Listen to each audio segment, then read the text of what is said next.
ಈ ದಿನ ನಮ್ಮ ಶಿವಮೊಗ್ಗ ಜಿಲ್ಲಾ ಕೋರ್ಟ್ ಕಾಂಪ್ಲೆಕ್ಸ್ ಆವರಣಕ್ಕೆ ಮಾನ್ಯ ಪ್ರಧಾನ ಡಿ ಜೆ ಸಾಹೇಬ್ರ ಒಂದು ಇಮೇಲ್ ಐ ಡಿಗೆ ಈ ಒಂದು ಆವರಣವನ್ನು ನಾವು ಬಾಂಬ್ ಮುಖಾಂತರ ಉಡಾಯಿಸ್ತೀವಿ ಅಂತ ಒಂದು ಮೇಲ್ ಬಂದಿದೆ.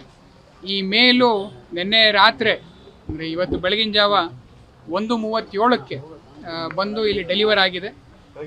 ಇದನ್ನು ನಾವು ತಿಳಿದ ತಕ್ಷಣ ಇಮಿಡಿಯೇಟಾಗಿ ನಮ್ಮ ASC ಟೀಮು ಮತ್ತು ನಮ್ಮ ಎಲ್ಲ ಆಫೀಸರ್ಸು ಸಿಬ್ಬಂದಿಯನ್ನು ಇಲ್ಲಿ ಕಳಿಸ್ಕೊಟ್ಬಿಟ್ಟು DFMD ಮತ್ತು HHMD ಎರಡನ್ನೂ ಇನ್ಸ್ಟಾಲ್ ಮಾಡಿಸಿ ನಮ್ಮ ಡಾಗ್ ಸ್ಕ್ವಾಡನ್ನು ಕರೆಸಿ ಪ್ರತಿಯೊಂದು ರೂಮನ್ನು ಇಲ್ಲಿ ನಾವು ಚೆಕ್ ಮಾಡ್ಕೊಂಡು ಹೋಗ್ತಾ ಇದ್ದೀವಿ.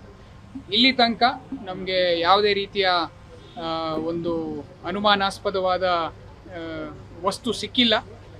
ಎಲ್ಲವೂ ನಾರ್ಮಲ್ ಆಗೇ ಇದೆ.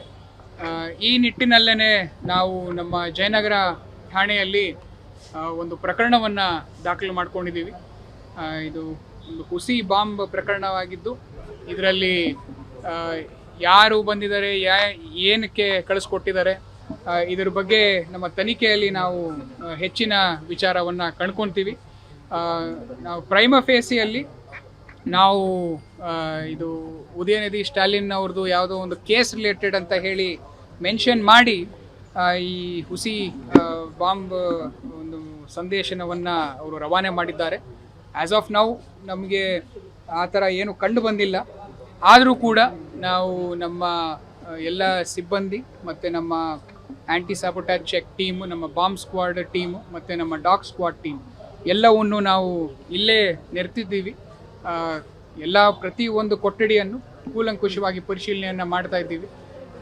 ಇಲ್ಲಿ ತನಕ ನಮಗೆ ಇದು ಹುಸಿ ಪ್ರಕರಣ ಅಂತಲೇ ನಮಗೆ ಪ್ರಾಥಮಿಕವಾಗಿ ಕಂಡು ಬಂದಿದೆ. ನಿನ್ನೆ ರಾತ್ರಿ 1:37ಕ್ಕೆ ಬಂದಿದೆ. ಅದರಲ್ಲಿ ಇಮೇಲಲ್ಲಿ ಅವರು ವಿಸ್ತಾರವಾಗಿ ಒಂದು ಉದಯನಿಧಿ ಸ್ಟಾಲಿನ್ ಅವ್ರದ್ದು ಅವ್ರ ಮೇಲೆ ಒಂದು ಕೇಸ್ ಆಗಿದೆ, ಆ ಕೇಸಲ್ಲಿ ಸರಿಯಾಗಿ ತನಿಖೆ ಆಗ್ತಾ ಇಲ್ಲ ಅನ್ನೋದನ್ನು ಮೆನ್ಷನ್ ಮಾಡಿ ಆ ಒಂದು ನಿಟ್ಟಿನಲ್ಲೇ ಫಸ್ಟ್ ಲೈನಲ್ಲಿ ಈ ಬಾಂಬ್ದು ಒಂದು ಬೆದರಿಕೆಯನ್ನು ಮೆನ್ಷನ್ ಮಾಡಿ ನಂತರ ಓಪನ್ ಮಾಡಿದಾಗ ನಿಮಗೆ ಡೀಟೇಲ್ಸು ಇದ್ರ ಬಗ್ಗೆ ಸಿಗುತ್ತೆ. ಈ ಕೇಸ್ ಬಗ್ಗೆ ಕೂಡ ನಾವು ಇವಾಗ ಯಾವುದೇ ಮಾಹಿತಿ ನಮ್ಮಲ್ಲಿ ಇಲ್ಲ. ಅದನ್ನು ನಾವು ಕನ್ಸರ್ನ್ಡ್ ಪೊಲೀಸ್ ಸ್ಟೇಷನ್ ತಮಿಳ್ನಾಡು ಅಲ್ಲಿ ಚೆನ್ನೈಗೆ ಬರುತ್ತೆ, ಅದು ಅಲ್ಲಿ ಅವ್ರಿಗೆ ನಾವು ಮಾತಾಡಿಕೊಂಡು ಅವ್ರ ಜೊತೆ ನಾವು ಕಮ್ಯುನಿಕೇಷನ್ ಮಾಡಿಕೊಂಡು ಇದ್ರ ಬಗ್ಗೆ ಹೆಚ್ಚಿನ ಮಾಹಿತಿಯನ್ನು ನಾವು ಇನ್ವೆಸ್ಟಿಗೇಷನ್ ಟೈಮಲ್ಲಿ ತಗೊತೀವಿ. ಮುಂಜಾಗ್ರತಾ ಕ್ರಮವಾಗಿ ಆಲ್ರೆಡಿ ನಾವು ನಮ್ಮ DFMD HHMDಗಳನ್ನ ಹಾಕಿದ್ದೀವಿ. ಪ್ರತಿಯೊಂದು ಎಂಟ್ರಿಯಲ್ಲೂ ನಮ್ಮ ಸಿಬ್ಬಂದಿಯವರು ಚೆಕ್ ಮಾಡಿ ಬಿಡ್ತಾ ಇದ್ದಾರೆ. ಅದಲ್ಲದೇ ನಮ್ಮ ASC ಟೀಮು ಇಲ್ಲೇ ಕರೆಂಟ್ಲಿ ಪ್ರತಿಯೊಂದು ರೂಮ್ನ ಚೆಕ್ ಮಾಡ್ತಾ ಇದೆ. ನಮ್ಮ ಡಾಗ್ ಸ್ಕ್ವಾಡ್ನು ಚೆಕ್ ಮಾಡ್ತಾ ಇದೆ. ಇಲ್ಲಿದಲ್ಲ ಅದು ಆ ಕೇಸು ಈ ಒಂದು ಆವರಣದಲ್ಲ, ಅದು ಇದು ಚೆನ್ನೈಯಲ್ಲಿರುವಂತಹ ಕೇಸ್. ಅದರ ಬಗ್ಗೆ ನಮೂದನೆ ಮಾಡಿ ಇಲ್ಲಿ ಅವರು ಕಳಿಸ್ಕೊಟ್ಟಿದ್ದಾರೆ. ಇಲ್ಲ, ಬ್ಲಾಸ್ಟಿಂಗ್ ಟೈಮಿಂಗ್ಸು ಏನು ಮೆನ್ಷನ್ 2:15 ಅಂತ ಅವರು ಮೆನ್ಷನ್ ಮಾಡಿದ್ದಾರೆ. ಮಧ್ಯಾಹ್ನ 2:15 ಅಂತ ಅದನ್ನ ಮೆನ್ಷನ್ ಮಾಡಿಲ್ಲ. ಅವರು 2:30ಗೆ ಅದು ಗ್ಯಾಸ್ ಸಿಲಿಂಡರನ್ನು ಬಳಸಿ ಮಾಡಿದ್ದಾರೆ ಅಂತ ಮಾಡ್ತೀವಿ ಅಂತ ಅವರು ಹೇಳಿದ್ದಾರೆ. ಅದರ ಇಲ್ಲ, ಅದನ್ನು ಇವಾಗ ನಮ್ಮ ಇನ್ವೆಸ್ಟಿಗೇಷನಲ್ಲಿ ನಾವು ಅದನ್ನು ಹೆಚ್ಚಿನ ಮಾಹಿತಿಯನ್ನು ತಿಳ್ಕೊತೀವಿ. ಸೊ 2:15ಗೆ ಆಗುತ್ತೆ ಅಂತ ಹೇಳ್ತಾ ಇದ್ದಾರೆ. ಆದರೂ ನಮ್ಮ ASC ಟೀಮ್ ಪ್ರತಿಯೊಂದು ಜಾಗವನ್ನು ಇವಾಗ ನಾವು ಚೆಕ್ ಮಾಡಿಕೊಂಡು ಎಲ್ಲ ಓಕೆ ಕ್ಲಿಯರೆನ್ಸ್ ತೊಗೊಂಡು ಮುಂದೆ ಹೋಗ್ತಾ ಇದ್ದೀವಿ. ನಾವು ಇಲ್ಲ, ಅದ್ರ ಬಗ್ಗೆ ಎಲ್ಲ ಇನ್ವೆಸ್ಟಿಗೇಷನಲ್ಲಿ ನಾವು ಇದನ್ನು ನೋಡಬೇಕಾಗತ್ತೆ. ಇದೇ ರೀತಿ ಬೇರೆ ಜಾಗಗಳಿಗೂ ಬಂದಿದೆ ಅಂತ ಒಂದು ಮಾಹಿತಿ ಇದೆ. ಹುಬ್ಳಿ ಆಗಿರ್ಬೋದು, ಮತ್ತು ಉಡುಪಿ ಆಗಿರ್ಬೋದು, ಮತ್ತು ಕೋಲಾರ ಆಗಿರ್ಬೋದು, ಎಲ್ಲ ಕಡೆಗೂ ಬಂದಿದೆ ಅಂತ ಒಂದು ಮಾಹಿತಿ ಇದೆ.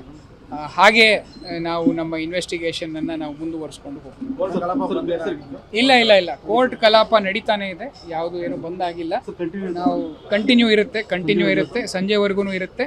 ನಾವು ಎಲ್ಲವೂ ಇಲ್ಲಿ ಎಲ್ಲ ಕಡೆ ಚೆಕ್ ಮಾಡಿಕೊಂಡು ನಾವು ಇನ್ನು ಮತ್ತೊಮ್ಮೆ ಬೇರೆ ನಮ್ಮ ಟೀಮ್ಸ್ಗಳ್ನು ನಾವು ಡಿಪ್ಲಾಯ್ ಮಾಡಿದ್ದೀವಿ. ಕಂಟಿನ್ಯೂಯಸ್ ಇದು ಕೋರ್ಟ್ ಮುಗಿಯೋ ತನಕ ನಾವು ಚೆಕ್ಕಿಂಗನ್ನು ನಾವು ಜಾರಿಯಲ್ಲಿ ಇಡಿಸ್ತೀವಿ.